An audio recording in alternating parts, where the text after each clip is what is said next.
The makers of Baldur's Gate 3 are working on 2 secret games, and no one knows anything. But we do have theories. Not only has Larian confirmed that they're working on 2 completely separate games, they've also confirmed that they're not going to tell us anything. No teases, no titles, nothing. So this leaves the door open for reckless speculation. And that's just what we're going to do. In this segment, we theorize about what they could be doing, what we actually think they are doing, and at least one wildly irresponsible wish.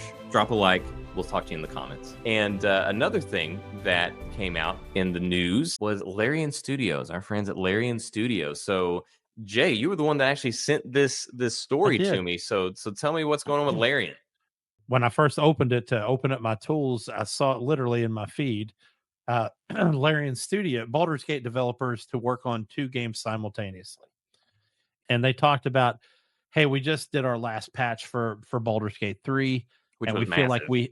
we feel like we have years of gameplay that fans can enjoy, which is opening us up to work on 2 games. And then they talked about AI, and that's, they're like, yes, we are going to be using AI, but to supplement and complement our human workforce. He goes, we've actually hired more people, and we're using AI to do the tasks that we don't want to do so that we can focus on storytelling. They literally created a storytelling division that is already apparently setting on multiple stories that they want to possibly use for these 2 games. And then they flat out said they're not going to tell us what either 2 of the topics are yet. Didn't figure And they they don't would. have to. Right.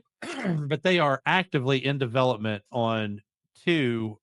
They didn't even tell us the genre of the game, but 2 projects right now currently underway. And all we can do, anybody that tells you different is lying, but all we can do is supposition on what we think is coming. I think this is a solid speculation because they've already said it, not because I came up with it, but they said that they really wanted to do a future-based science fiction style RPG. They've already said that before. So I think that is a possibility, whether it be like a cyberpunky style or a space style cyber fiction or It could do a mean science space fiction. opera for sure. Yeah, definitely with what they've got to work with from Divinity and Oh, yeah. from Baldur's Gate. But I think we could potentially get a Divinity sequel using what they've learned from Baldur's Gate 3. And I wouldn't be upset about that either, Nope. because those were some solid characters and a phenomenal story. Or we could get something totally different, man. Something So completely off the wall. that's where I'm leaning, and I am so excited to hear that they are working on 2 games at once. And the CEO of Larian Studios, I can't pronounce the guy's name, but that dude, Sven Henke or whatever his name is. yes, yeah, Stig Henke.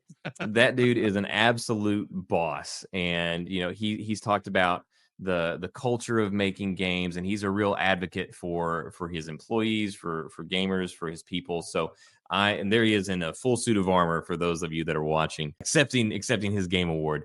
But I don't think that usually whenever you hear something like this, you would fear a lot of people being overworked or something like that. A lot of cramming and a lot of just stretching of resources and people. I don't think that'll be the thing here, which is great, and it gives me hope that we'll kind of get to. So instead of being like, well, it'd be really cool to see a Divinity sequel, but it'd also be really cool if we get this. Now we get 2 things, and I really would bet that one of those 2 things is Divinity 3, because Divinity 1 was phenomenal, but pretty under the radar. But they were able to spin that into Divinity Original Sin 2, which was, not only was it phenomenal, but it was a graphical leap for them. Like it looked so much better than the first one, where they were really like nailing it. And that got them Baldur's Gate 3. But it wasn't this massive hit like Baldur's Gate 3 was. So now that they've gotten Baldur's Gate 3 and they have that massive success under them, I think that it would just be too much for them to pass up, to not direct those eyes that they now rightfully have earned after Baldur's Gate 3 and direct them towards their baby, their original IP of Divinity Original Sin. So I really do believe, and I have nothing to base this on other than just sheer hopes and the what I would do if I was in their position, right? I think that one of them will likely be Divinity Original Sin 3. And I can't wait, because Divinity Original Sin 1 and 2 were basically, as we've said before, it was D&D without D&D. It was D&D Right.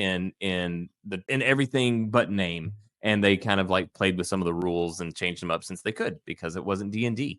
And now that they've done that, I think it's just too perfect of an opportunity for them to do Divinity Original Sin 3 and really get the flowers that they should have gotten in 1 and 2. And the other thing that I really do hope that the second game is some sort of space opera. Now, I like Cyberpunk 2, but I really crave a new space opera, and Mass Effect has been a massive disappointment, as we've talked about Yeah. with what they've been doing and all that, the Mass Effect Andromeda, and we talked about that in a previous episode. But I want something to fill that void, and my God, could these people do it? They could do this perfect if they did a space opera, it could be the perfect marriage of the tone and wonder that we get from Yeah. Mass Effect, along with the turn-based mechanics and that kind of thing, and the deep, deep, deep RPG elements of Star Wars Knights of the Old Republic and Well, Knights of the Old Republic 2. I was getting ready to say, and they haven't said it, and nobody said one way or the other, but they could also reach out to Disney and go, "Hey, we'd like to do a new KOTOR." I mean, that'd be great. I think that'd be awesome, but I think that would be I think just judging by the fact that they don't want to make Baldur's Gate 4. Obviously, they had the opportunity to. I'm sure they were given Yeah, as they many did. zeros as they wanted, but they turned it down. I don't think they're going to jump back in bed with another overlord like that too, because I think that they really have confidence in their own creative vision. Now, I would love it though. I would love it because I would Yeah. love to see a true continuation and get an actual successor, a true Knights of the Old Republic 3. Nothing would make me happier. Oh, yeah, absolutely.